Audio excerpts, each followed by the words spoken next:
哎呦，Welcome back to my channel，王硬和啊，这两天呢，网络炒得沸沸扬扬啊，都在预测总决赛雷霆会夺冠。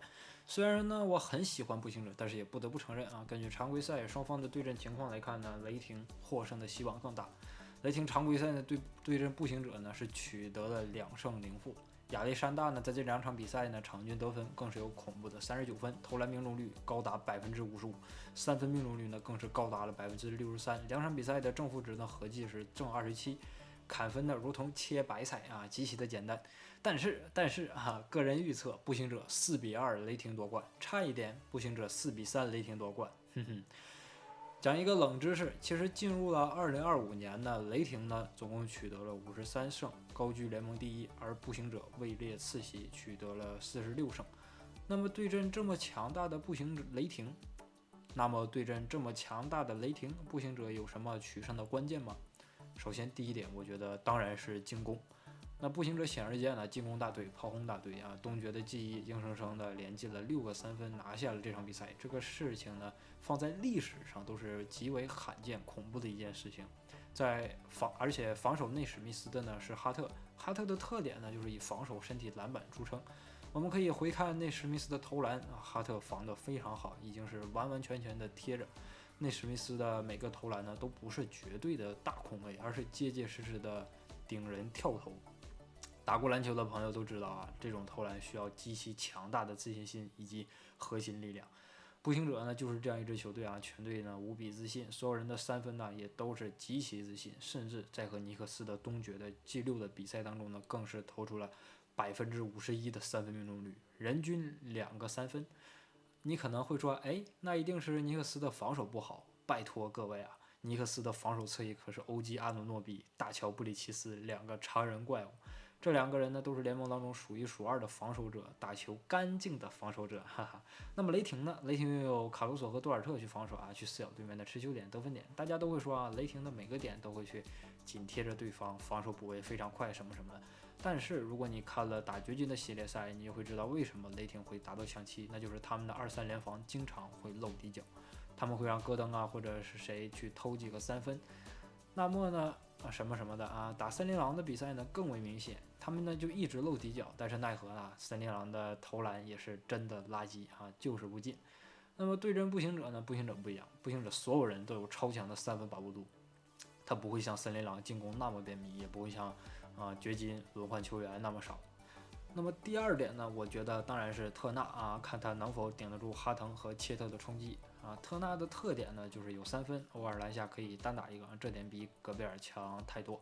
特纳的问题呢也很明显，他就是在作为他中转站持球的时候呢，容易慌慌张张，在打尼克斯的时候呢，就被米切尔·罗宾逊的压迫给整得非常的难受啊，并且呢，他防守唐斯的效果呢也没有那么好。但是呢，总决赛特纳对阵的是哈腾和切特。这2个人呢，无论是进攻啊还是防守啊，我个人觉得都是要比唐斯和米罗差的。个人观点呢，切特呢他就是欺负森林狼没有内线能和他对位，因为戈贝尔需要在内线。那步行者呢有托平、特纳还有西亚卡姆可以去顶切特，每个人呢都比切特更为重型，防守防守会很好一点。我觉得总决赛呢必然也会看到切特在对抗当中倒地的画面啊，希望到时候不要给犯规啊，特纳一定要强硬一点。那么第3点呢，我觉得就是哈利的爆发，不用想雷霆指定是用多尔特去防守哈利啊，多尔特累了就换卡鲁索来防守，哈利需要更坚决的去做出一些传球和投篮。哈利的迟一步的运球呢，我觉得需要减少，需要小心啊。卡鲁索的超球非常的恶心啊，以及哈利的跳传需要谨慎、谨慎再谨慎。即使雷霆采取包夹哈利，我也相信哈利可以传出精准的传球啊，找到底角或侧翼的空位来投中3分。第4点，我觉得就是雷霆的进攻其实没有那么好。都说雷霆的进攻好，但是针对于我所看到的，雷霆的3分投的特别的差。打森林狼的比赛就是很明显，多尔特的3分根本就没有数，经常7中2。之前的比赛呢，甚至有过10中2的表现，其他人也是一样，甚至更夸张。亚历山大呢，他也只有在大幅度领先的情况下，对面防守减弱的情况下，他才会去选择投3分。全队呢，也只有杰林·威廉姆斯 J-Dub 的3分一直在线。特别稳啊。在雷霆和森林狼 G4当中呢，最后一节 JW 的3分呢，真的是空位给就进，全队最准的就是他。步行者的球队火力呢，我觉得绝对要比森林狼强。希望总决赛不要让 JW 投的那么顺。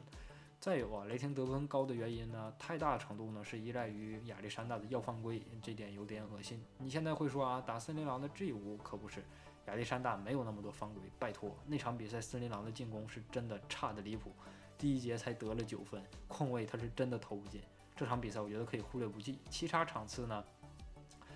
每次亚历山大呢都会得到10多次的犯规啊，哪次不是摇摇晃晃、扭扭捏捏的投篮和上篮啊？亚历山大的个人的单打能力呢，我觉得没有布伦森那么好。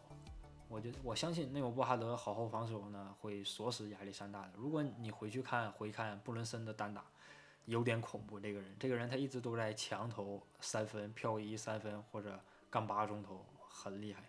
所以希望亚历山大的总决赛呢不要那么恶心，我非常想看精彩的比赛。第5点呢就是步行者的快攻呢真的需要打出来，我觉得步行者呢需要坚决再坚决，打尼克斯就是。托马斯布莱恩特的2个快攻底角3分呢彻底浇灭了尼克斯。队内的一众的好手呢需要跑起来，你像托廷这种球员，还有马瑟林这种球员，跑起来他对球队才是利益最大化。你当然了，你无可奈何的时候，你马瑟林也可以冲击内线了。当然，在打阵地的时候呢，就可以依靠1-5挡拆啊，或者西卡，就是哈利伯顿和特纳挡拆，或者西卡和特纳挡拆，或者马瑟林和特纳去挡拆去冲击内线，或者特纳去外弹3分。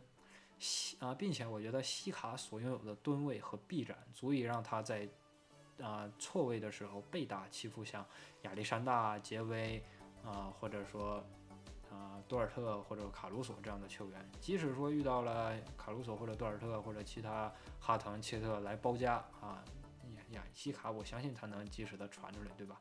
而且步行者外线还有那么多的那么准的3分射手，这样连续几个回合，我相信雷霆就会蒙圈了。我觉得今年的总决赛呢，应该是近5年当中最精彩的总决赛，因为实力的悬殊没有那么大。你像去年，完全就是实力碾压凯尔特人那么恐怖的阵容，你包括前年也是，前年的掘金和巴特勒的热火也是碾压。所以我觉得今年应该是近5年最精彩的一组比赛，就是2个队的差距呢，我真的觉得没有那么大。好了，期待这场比赛。OK 以上就是本期视频的全部内容。我坚定的支持步行者夺冠。那再过12小时就是总决赛了，让我们看看会是怎样的一场比赛，会是怎样的一场攻防大战。我也会在赛后的当天呢做出我的分析视频，请持续关注，谢谢。Let's go Pacers，拜拜。